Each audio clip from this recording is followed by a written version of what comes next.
Good evening, everyone. I'd like to call the February 14th, 2018 meeting of the Ascension Parish Planning Commission to order. Happy Valentine's Day. Please note that the record will reflect that all commissioners are present, with the exception of Mr. Chasson. I'd ask everyone please rise for the Pledge of Allegiance. Pledge allegiance to the flag of the United States of America and to the republic for which it stands, one nation, under God, indivisible, with liberty and justice for all. Can we get the introduction of our staff, please? Stacy Webb, Secretary for Planning Development. Cody Martin, the Attorney for the Planning Commission. Jerome Fournier, Director of Planning and Development. Eric Poche, Parish Planner. Sean Chereau, Engineering Reviewing Agency. All right, the next item on the agenda is the chairman's comments. The chair has no comments tonight. Item number 6 is general business. There's nothing under that agenda item. Item number 7 is the minutes. I need a motion to approve or deny the minutes and written decisions of the January 10th, 2018 Planning Commission meeting. Motion to approve. Moved by Mr. Dumas, second by Mr. Furman. All in favor? Aye. Any in opposition? Hearing none, motion passes. Moving on to item 8, the consent agenda, which is 3 affidavits of mortgage declaration. Item 8A is the affidavit of mortgage declaration for Kelly C. Sills, LLC, lots RL-1, RL-2, RL-3, RL-4, and tracts A-1, A-2A, A-2-B on Germany Road in Prairieville. Item 8B is an affidavit of mortgage declaration for the Bone and Joint Properties, LLC, lots 4-5A1B and 4-5A1C, 16158 Airline Highway, Prairieville. And consent, or 8C is the affidavit of mortgage declaration for Omega Alpha Properties, LLC, lots 4-5A1D and 4-5A1E, 16158 Airline Highway, Prairieville. Do I have a motion on the consent agenda? Move to approve. Motion to approve by Mr. Furman, second. Second. By Mr. Schexnayder. All in favor? Aye. Any in opposition? Hearing none, motion passes. All right. Item 9 is the public hearing to approve or deny the following family partition: the Wellman Lou Abear property, lots C1A1 and B1A1 and B1A2. MR Engineering, Inc. Is Mr. Robertson here tonight? Or anybody on this matter? Yes, ma'am. You can come forward. Are you the okay.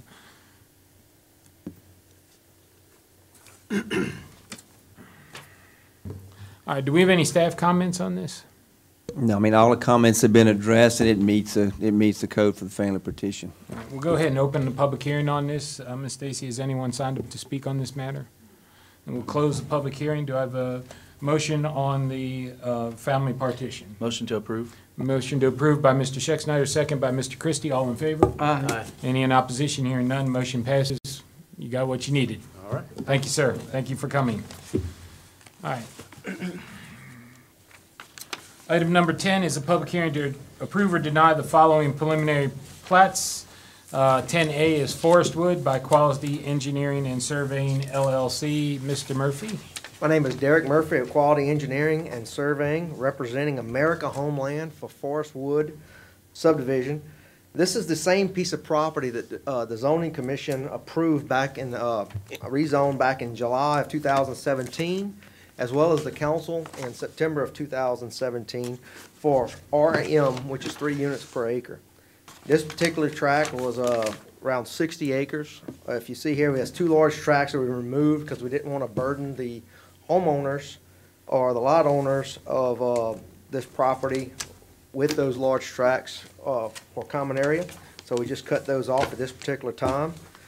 This piece of property is out of the flood zone. The closest flood zone is 1,300 feet away. However, it's in 2 watersheds, Bayou Boyle, Bayou Conway. Bayou Boyle's a base flood elevation of 8, Bayou Conway's a base elevation of 10. Working through with the ERA in the parish, we've used a base flood elevation of 10 for this piece of property. Basically, the watersheds remain similar the same, and we reduce the flow in the 10-year, 25-year, and 100-year storms by close to 20 to 30%, depending on which storm you're looking at and which area you're looking to go to. We do have some improvements, culvert on the St. Landry, just some different things that we looked at in this area. in order to make sure the drainage works. Everything does work. We meet the code. Also, we did a traffic impact study where we show all traffic going out of St. Landry, even though Edenborn Extension is there. You know, the first road built in Ascension Parish, new road connection in the last 20 years or so. So a lot of this traffic is going to go that way. However, we showed everything going to St. Landry to be ultra conservative in that particular case. Talking through DOTD, right now DOTD is putting in an eastbound lane, a through lane on Highway 30. It's basically a 1 year to year and a half Band-Aid right there. Traffic, as you know, is pretty tough on Highway 30. Talking through with the project managers at DOTD, the roundabout at St. Landry and Highway 30 will be started in early 2019. All the funding's there, everything's moving forward, which coincides basically if we got this approved tonight, there wouldn't be anyone living in those homes until close to well into 2019. By the time you go through your wetlands permitting and build the subdivision and build the houses. So it works out right there. It is worth noting that this development will generate $163,970 in traffic impact fees at this point. If the parish didn't need to do a match or something with the roundabout, this definitely would help contribute to that. So we're here tonight to ask for your approval, and we're here to answer any questions. I also have the traffic engineer here with me, Lawrence Lambert, to discuss anything on the traffic study that you have questions on, and I'm here to answer any other questions that you might have. We are also asking just for one variance, and that's because typically what we've done, and it's been before y'all, but it explicitly says in the code that sidewalks aren't allowed in the right-of-way. So we asked for that just to stay with our typical section that we've been using for several years. What that does is it puts sidewalks basically 6.5 feet off the back of curb versus the 11.5 feet, and get the sidewalks closer to the road and off the lots. So just some things there to think about. So we are asking for that one waiver, and we're here tonight to answer any questions. Thank you. Thank you, Mr. Murphy. Staff? The subdivision meets all the regulations. As Mr. Murphy said, the typical section for the parish does show the sidewalks outside of the right-of-way. We've been asking for a waiver with a note on the plat giving responsibility of the maintenance of those sidewalks to the homeowners, but allow them to put it within the right-of-way due to the fact that you don't want to push too far from the road and too close to the houses. We'll go ahead and open a public hearing on this. Ms. Stacy, has anyone signed up to speak on this matter? Yes. Mike Lashley. Mr. Lashley?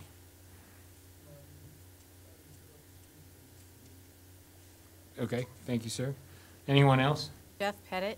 Mr. Pettit?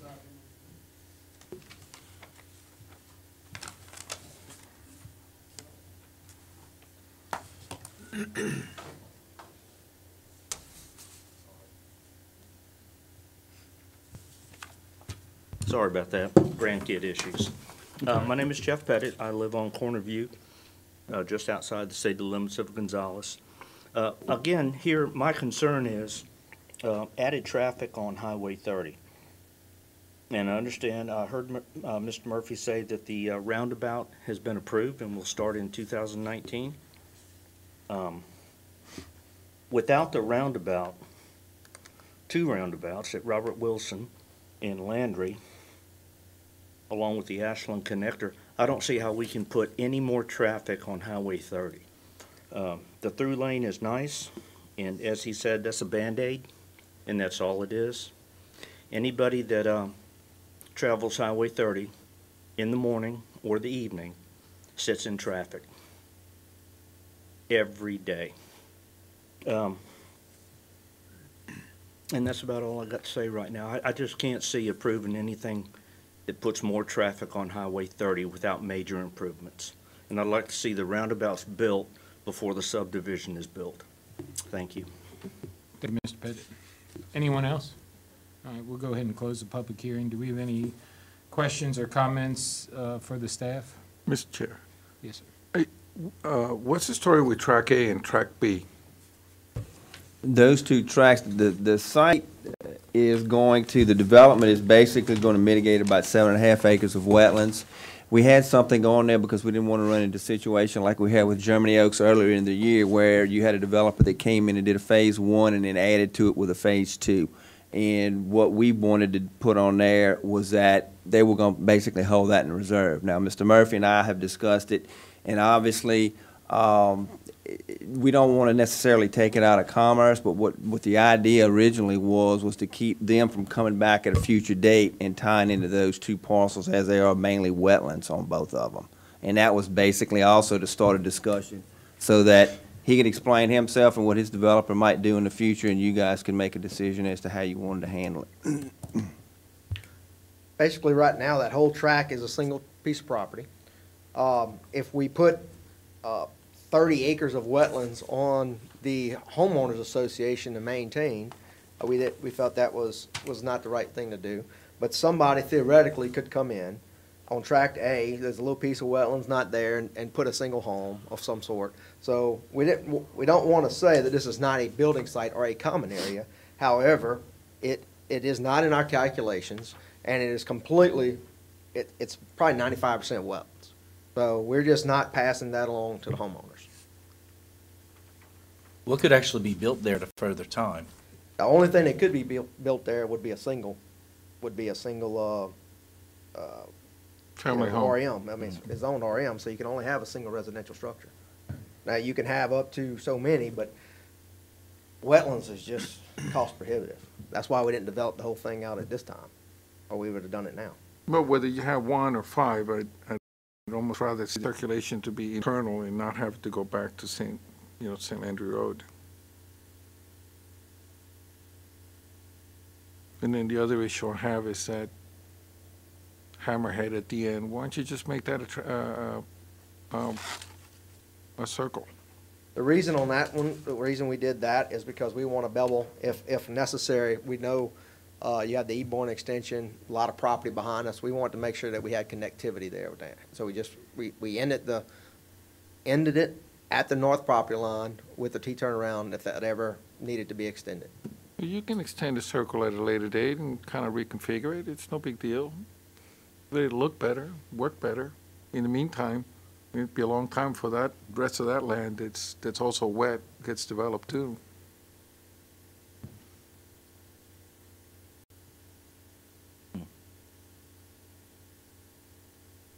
Those are my only 2 comments.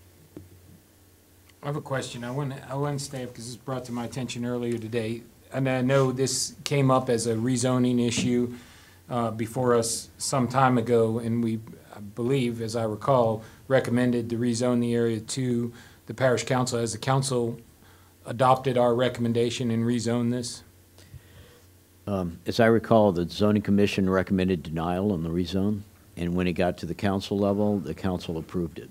All right, so remember, They approved a denial, or they rezoned it? They rezoned it. Okay. It was rezoned, yes. They rezoned it to RM. So there's no zoning issues regarding the, No, it is currently zoned RM. all right. And my next question, I just would like our engineering review agency to confirm that this meets all the traffic and drainage requirements that are set forth by ordinance? That is correct. We want to get down to a little bit of the details. Right now, your current traffic study states that anytime there's a drop of level of service, the applicant must show possible recommendations to get that level of service the same as existing. This one's a little different situation that pretty much the Highway 30 is at an F right now. Right now, just regardless, even without this project, it's in the need around, serious intersection improvements such as a roundabout. This study was done in a way to show that once those roundabouts are in place, the main purpose wasn't to accommodate just 100 lots or 20 lots, but all of that traffic on Highway 30. So those are going to be built in a large enough scale that it can accommodate a project such as this that would be coming at the roundabout. So does the 2019 projection, does that include or anticipate the roundabout being in place by 2019? yes. Unless, the analysis was done assuming that, yes, that the roundabout would be in place in 2019. and then projected all of these cars 100% hitting that roundabout at the same time, which means it'd be a fully developed subdivision. So I guess. Oh, okay, I see there's a pre-roundabout analysis and Yeah. then a post-roundabout. Yeah, so this one's a little different because it's accounting for a fully funded DOTD project. And so this now, not many projects that we have are dependent on something as large as 2 roundabouts, basically an interchange improvement. So this traffic study is a little bit different in that it showed what it would perform without roundabouts, and what would happen once the roundabouts are in place. All right, any other questions? Mr. Murphy, didn't you state earlier that this commission had, approved the rezoning back in July? I looked at the film today, and Okay. Mr. Julio made the motion to approve this as well as getting the staff to look at the entire area. And Right. it was passed. The staff report I looked at when it went to the actual full council stated that the zoning commission recommended denial of the rezone. All right, so that's, Well, whether we recommended approval or denial, it's up to the council to decide it. And Right. correct. according to what you're telling me, the council did take it up and did rezone the area to, I guess, medium residential, That's correct. RM. Yes. And so the area is zoned properly for this development. Correct. And if I'm incorrect, I was going by the film I saw this morning, so I want to go back and look at that as well. Any other questions or comments, or do we have a motion? Mr. Chair. Yes, sir. Mr. Murphy, you did mention on there that Edenborn was not figured into this traffic study. Is there a reason why that wasn't done? I'm gonna let Lawrence talk about that. Yes. Yeah, good evening. My name's Lawrence Lambert. Vector Consulting Services. I authored the traffic study. So the thinking on that is, with the roundabouts coming in, we wanted to demonstrate, even if 100% of the traffic went to the roundabouts, it still works very, very well. We didn't, we didn't want to assume on a brand new road how many cars are going out to Edenborn. Over time, that road will probably become a less attractive route. Today, it's brand new. It's not even on Google Maps, so people are driving it. It is a shorter trip time-wise, but distance-wise, probably not so. So over time, it may become a less attractive route. So we wanted to show 100% of the traffic going up to the intersection and showing that roundabout definitively works once it's in place with 100% of the traffic from the development. So that's why we didn't assume any traffic to bleed off onto Edenborn. But it's also fair to assume that if we're planning for a roundabout that's supposed to be started in 2019, shouldn't we have also seen some type of study that had that same assumption for a whole new road that's there? And that's kind of what I'm getting at. I understand your conservative play about it, but even some of the numbers that we're seeing with conservative play, the LA 30 at South St. Landry Avenue, even with a build, you're looking at, it's a horrible F right now. With no build, that's a dramatic difference, and then with the build, it's only somewhat less bad. So these numbers don't seem to add up, is kind of what I'm getting at. Okay, so if you're looking at tables 3 and 4, okay, and there's a lot of moving parts and pieces to this, so let me just kind of walk you through it. So the existing column that you see on page 9, table 3, that's what is out there today, 2 westbound lanes and 1 eastbound lane. And then when you go to the no build and build in 2019, we have the second eastbound lane headed towards the interstate in place. And so, as we discussed, it's just a temporary fix to get to the roundabout. So that's tables 3 and 4, and yes, it is an F, and it remains an F. So that is what is out there today, plus that that through lane. So then, if you flip to page 15, tables 10 and 11 show what it's going to look like with the roundabout in place before the subdivision is built and after. Because again, we're trying to ascertain what's the impact of this development, and also will it work with it in place. And the answer is that it's going to work very well with it in place. So these analyses are separate from the ones that you're looking at that show the Fs. With the roundabouts, it's gonna, operate at level service C or better, in all conditions, and when you design a road, you're looking for level service D or better.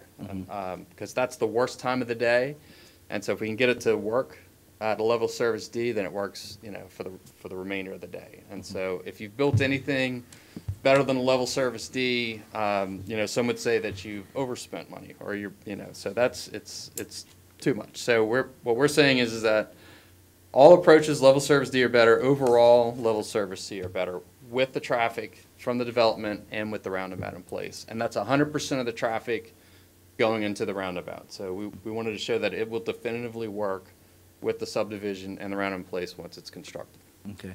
My next question to you is, why wouldn't we redo this traffic study to include Edenborn as well? We also have roundabouts coming in on Highway 44. And to me, if we're looking at really analyzing this traffic, well, we don't even know when this traffic circle is going to be in there. Well, we know we have a road there. Yeah. I would be much more apt to really see what this is going to look like when we have our current infrastructure, and then also meld it in with what you're proposing. Yeah. So, again, the intent was to show 100% going out there to be conservative. If we show the extension, we're going to bleed traffic off of LA 30, so the impact won't be as great in terms of the development. And so we could certainly do that. We wanted to show a worst case scenario. If we carry this traffic all the way out to LA 44, even if we make a modest assumption, 10, 15, 20%, the impact to LA 44 is going to be very, very small. So, what we were trying to guard or show was the worst case scenario. But we could rerun it if that's something that you wanted to do. Okay. That might be something. Also, how does this affect whenever we have an event at Lamar Dixon?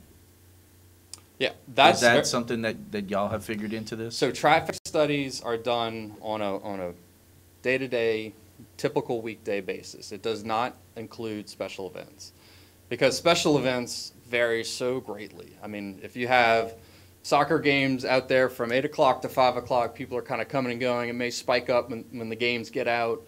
Or if you have fairs, people kind of come and go. Or if you have an event that lets out like a concert, let's say, that gets out at one specific time and everybody leaves. So you have so many different types of peaking characteristics, and even just the number of people that are out there. It's really hard to say, all right, well, this is what it looks like with a special event, because there are so many different types of special events. So what we do in traffic studies is, look for, typical weekday traffic. And that's how the numbers that we pull from this subdivision are on a typical weekday. Gotcha. Okay. My next question, Mr. Murphy, if you got a second. One of the things that I also had a small concern about is pedestrian traffic to Lamar Dixon. Is it possible that we could have some type of walkway or some type of pathway from this along even St. Landry Road to Lamar Dixon? Is that something that can be done?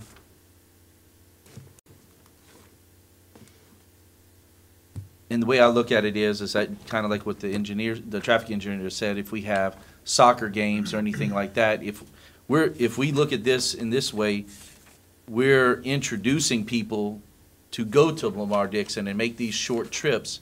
Well, let's try to find a way where they don't have to get in their cars to do it. Can they get there by golf cart, for instance, or anything like that?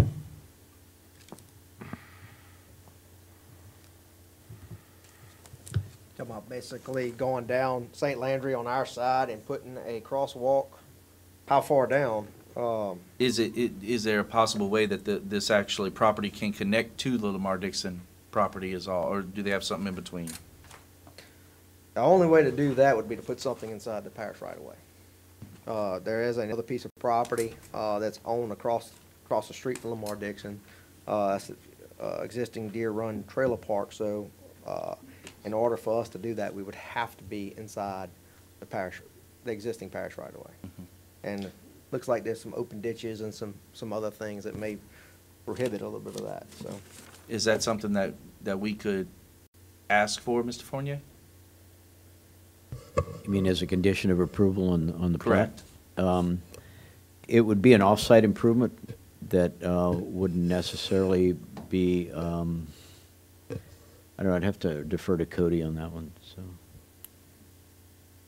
There's so many, you can't answer that question right now. It'd have to be something that's looked at.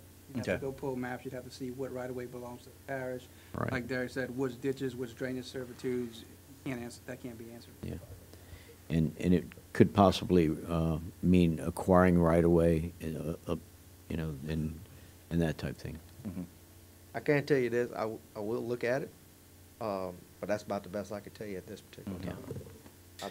And then, and like I said, I mean, if some of the things that we've talked about, I mean, we've rezoned a lot of area recently, and having some type of interconnectivity and more connectivity toward Lamar Dixon is probably something that we need to keep in mind as we, you know, as more and more subdivisions, commercial, residential, everything comes toward us, we might need to keep in mind some of this extra traffic and pedestrian ways that we can maybe have somebody help us out with.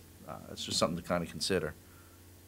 But yeah, if you can look into it, see if there's some type of options, that might be something that can help sweeten the deal for things. Any other questions, comments, and/or a motion? I'm going to make a motion to approve with the condition that that hammerhead go away and he puts a circle. We have a motion for approval with the modification to change the hammerhead to a circle. Do I have a second? Oh, and the waiver, I apologize. And the including waiver of the Sidewalk. the variance. So motion by Mr. Dumas, second by Mr. Christie. All in favor? Any in opposition? I'd like to offer a substitute motion. Can you offer a substitute motion Yeah, after a y'all motion's need to go been? ahead and vote on, you had a motion and a second before a substitute was made, so Yeah, I need to go ahead and have a vote on it. okay. So I have all in favor of the motion and the second by Mr. Dumas. Aye. Any in opposition? Yeah, nay. All right, we'll do a roll call vote. Mr. Dumas? Yes. Mr. Furman? Yes. Mr. Bishop, thank you. Aye. Mr. Christie? Yes. Mr. Schexnayder? Nay. All right, the chair votes in favor, so that's as I counted, 5-1 vote, so the motion passes.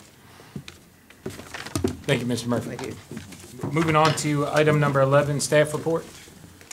Staff has no report this morning. Item number 12 is the engineering staff report, 12A, subdivisions not having submitted construction documents within 6 months of the preliminary plat approval. And we have 6A1, the Vines, which was approved in August of 2017. Vines, that submittal has been completed on 2/8, so that's no longer necessary. So we're moving forward with the review process. They no longer have to come and ask for an extension. Item 6B is update on subdivisions that were given 6 months extension for not having submitted construction documents within the original 6 months. And we have 2, the Ascension Parish, or Ascension Business Park approved in January of 2017, and Black Bayou Estates approved also in January 2017. Now, Black Bayou Estates has been submitted, and that submittal's been completed, so that's no longer an issue. Mr. Murphy wanted to explain where they are with Ascension Business Park. Mr. Murphy. The owners are going forward with this project. We do have some wetlands that we're working through and some other site issues before we finalize the construction plan, so it's taken longer than what they wanted. So we're asking tonight for it, to continue on. How long do you anticipate getting the wetlands issue resolved? Well, it's not going to be totally, before we move forward, it's not a total resolution, but yes, probably within the next 6 months. I mean, that's what we're trying to do.